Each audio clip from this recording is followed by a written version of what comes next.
Very pleased to introduce to you our mayoral candidate for Cape Town, Mr. Tony.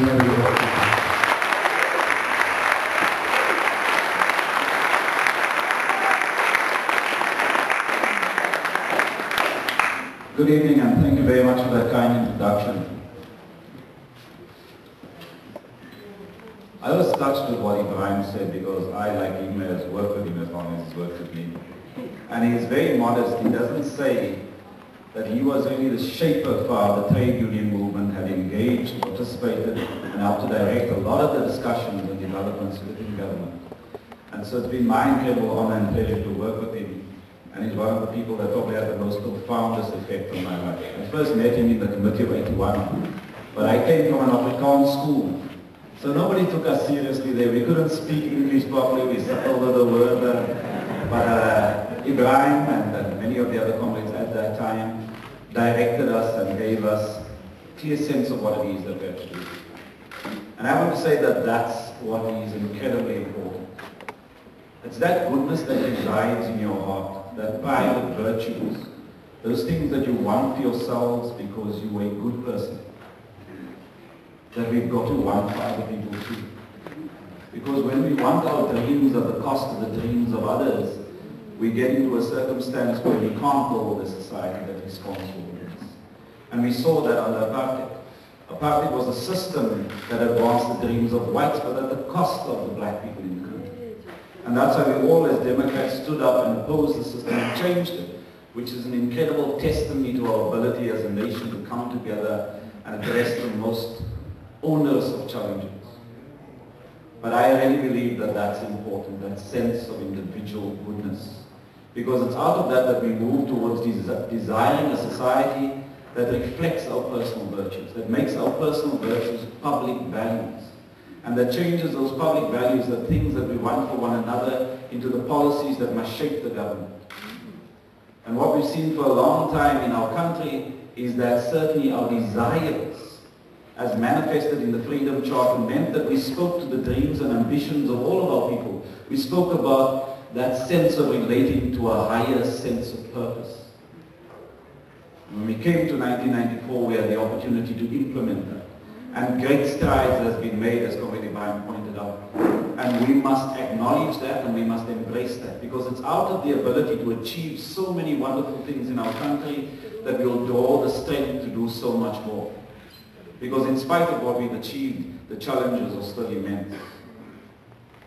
There's a huge deficit between the problems of the promises of the Freedom Charter and what we've been able to deliver thus far, in spite of the incredible advances we've made. But the sad thing is that in this city, the most beautiful of all of the cities, I would argue, in this country, we've gone backwards. Because what we've done is we've advanced the interest of the wealthy at the cost of the poor. When we built the bus route now in Tableview and Milnerton, as wonderful as that is, as a contribution to our public transport system, the needs of people sitting in a bit of a traffic jam for an hour or so in the morning can't compare to the needs of workers who travel from their areas to town on overbus metro rail trains and often lose their limbs and their lives as a result of that accidents. Now that's wrong. That denies the sense of priority that we should all be relating to. So of course we'd say that there's got to be some priorities that we do first. And everybody would agree that the need to fix the train system, where there's the most urgent need and the most profound priority, that must come before the bicycle lanes or the buses that run in Milnerton, or before the buses that run up and down from the airport. And I took that bus yesterday. There were 3 people in the buses.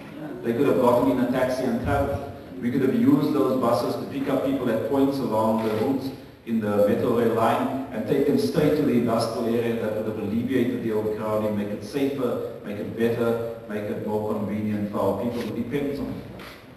But the point that I want to raise is we've got to, as a society, make a choice. Do we stand on the side of justice, or do we stand on the side of perpetuating the inequalities that have become more of a feature in the city of Cape Town? The inequalities and the divisions amongst our people.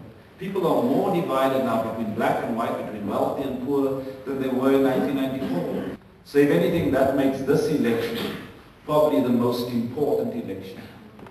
because we've got to stop the return of the city of Cape Town to the original sin of South Africa, to go back to the apartheid, to the divisions amongst people and the building of the dreams of some at the cost of others.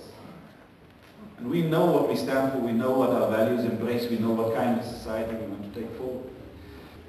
Everywhere I've gone in the last few weeks, I've seen how people come back to the ANC.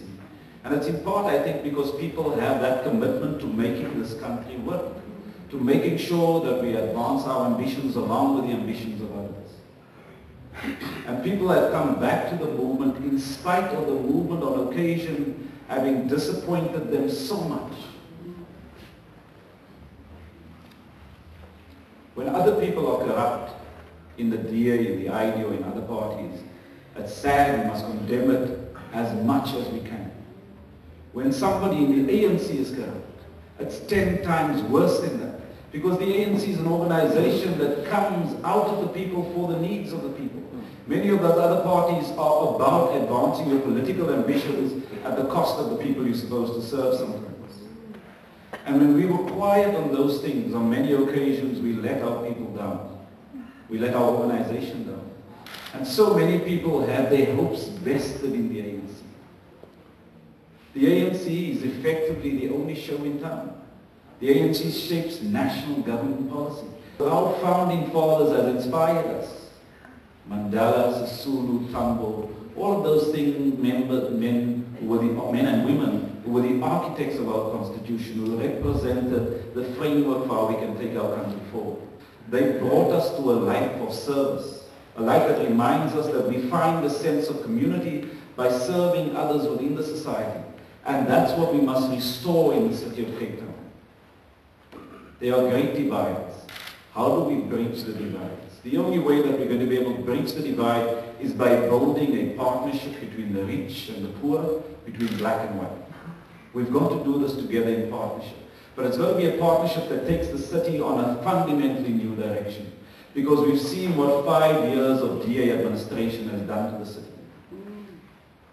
Besides the policies that's entrenched inequalities and made it worse, the brutality of the DA against the people of Haupe, against the people of Elsies River, against so many communities giving expression to their democratic right to protest if they are happy, has been a complete separation from what we represent as a nation. So for all those reasons, this election is important.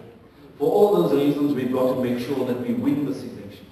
We're not perfect by any means. There are many things that we still need to attend to.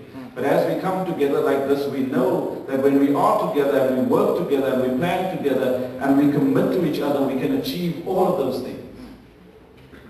Because we've achieved so much in our society. So I am astounded that I have been considered to be the mayoral candidate. And I would want to serve more than lead, to entrench the partnerships that are essential for taking Cape Town forward, to count on the wisdom of our people and not think that it's going to come from some high source in some government office alone. It's going to be the partnerships that takes us forward. It's going to be reconnecting with our communities, hearing what issues are that we must do, and make sure that we respond to those as a matter of urgency. There's an incredible amount of goodwill amongst all of our people. People agree, white communities, wealthy communities, that there are some things that are just more urgent than others. So let's get together and let's do those things. We promised our children that the doors of learning and culture would be open to all of them in the future.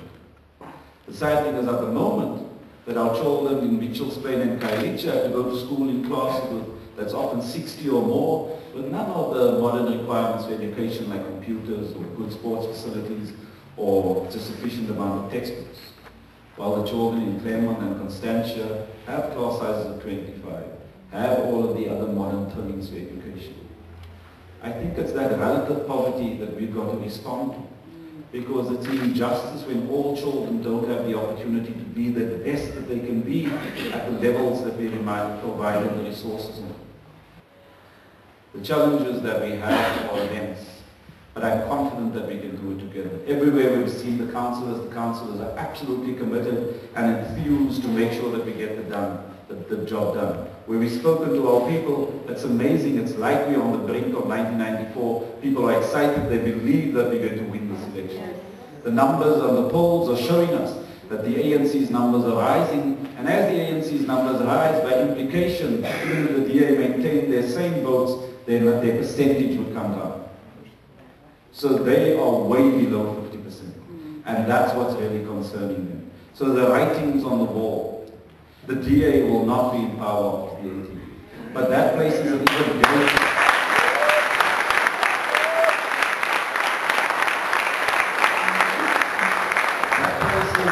greater responsibility on us, because we're moving our people and are able to inspire them on what it is that we need to do. What we now need to start putting into place is how we're going to do it, when we're going to do it, and when do we start.